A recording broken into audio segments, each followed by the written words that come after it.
Hello and welcome to the channel. As the 2023 elections draws near, Nigerians have the power to vote whomever they want. Certainly tired of the ruling APC and the previous PDP rule, can a third force or underdog cause a major upset? Subscribe, like, share, and comment. Thank you. 2023. It is up to Nigerians to find answers to their problems. As the Nigerian 2023 general elections campaigns gathers momentum, a factor seems to have emerged. It is the fact that the race on who becomes the next president is no longer one between the ruling APC and the previous governing party PDP, but a distinct three-horse race. That third force is the Labour Party LP, symbolized by Mr. Peter Obi. Listening to people on why a discernible number of them are willing to consider an alternative outside APC and PDP, the overwhelming answer has been, we are tired and have had enough of same self-serving individuals and monumental stealing administered by both the APC and the PDP. Two questions arise from the above answers. These are, why are Nigerians tired and seeking a genuine alternative to the PDP and APC? Secondly, where is or what represents that alternative? The answer to the first question will require providing a comprehensive account of the abuse of power and failed governance by APC and PDP. Mindful of space constraints, this cannot be done here. All that will be provided is a brief summary of the reasons why Nigerians are seeking a new order. In the first instance, it is believed that for 23 years, Nigerians have been struggling for the meaning of a civil rule, democracy, which neither the PDP nor the APC has been able to offer. Since 1999, Nigerians have witnessed elections being routinely rigged, with their votes regularly rendered nullity, as they do not have effect on who gets into power, but are forced to watch those who have got into power through illegitimate means treat the public treasury as their personal gift. The worst stealing and abuses are allegedly committed by the governors who rule their states with absolute power. They exercise rigid hold on their state's treasury and treat it as their personal piggy bank. Also, the most criminally minded amongst them are in complete control of the political processes in their domain, who becomes members of their House of Assembly, which they dominate, and those who become members of the National Assemblies are entirely their choice. Their local government chairpersons are matters for their personal patronage. They hire and fire local government chairpersons at will. Not content with their anti-democratic practices, Nigerian governors have bullied their House of Assemblies to make laws guaranteeing that after leaving office, their pension is equivalent to 90% of their pay and benefits while they were in office, regardless of what other political office they may hold after being governors. For that reason, the majority of them who have retired themselves into the House of Senate get double salaries, in addition to their self-awarded benefits, all at the expense of the poor starving masses. These actions fall into their definition of democracy offered to Nigerians, simply a travesty. Apart from the treasonable actions of governors, there are no public institutions in Nigeria that are flourishing.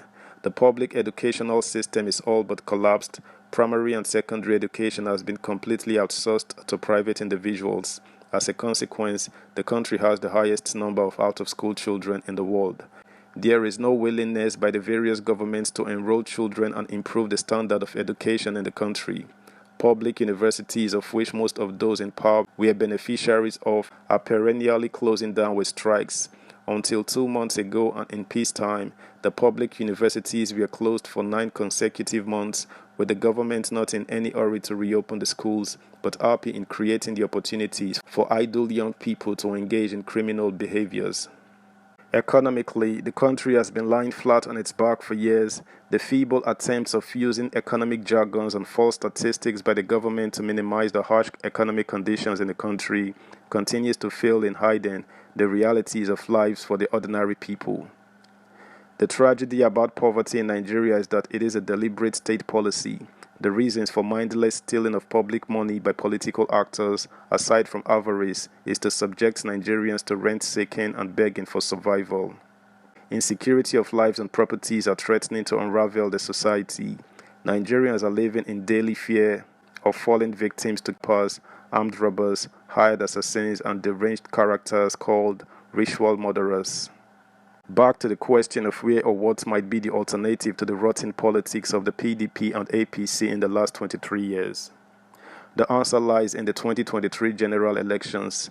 There are three main candidates vying to be president. They are Atiku Abubakar of PDP, the APC has Bola Tinubu, and Peter Obi of the Labour Party.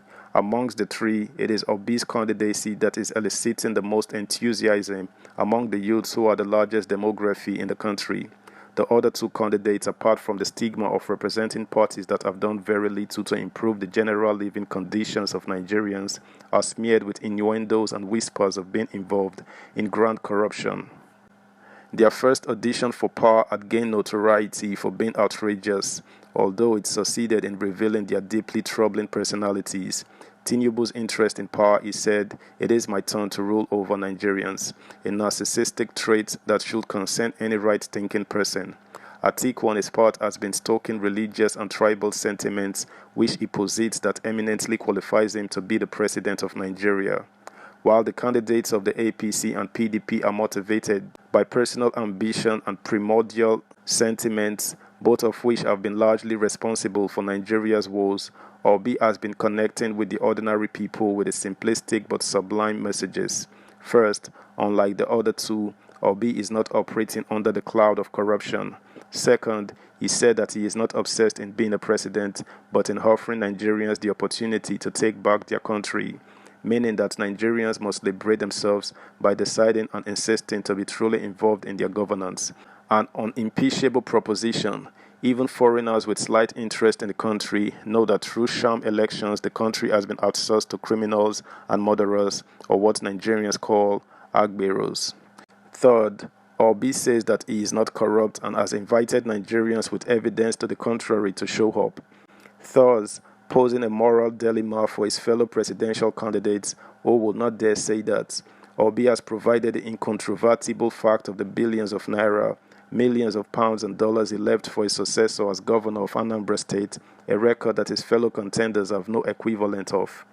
Fourth, he has developed a philosophy of "I know they give shishi," meaning "I will not give you money to get your votes," an extraordinarily bold statement in a country where political actors are notorious for vote buying. Obi argues persuasively that the money used in vote buying is the people's money stolen from them. Why buy votes if you really mean well for the people? He queries. That's the news, guys. Thanks for joining. Until next time, bye.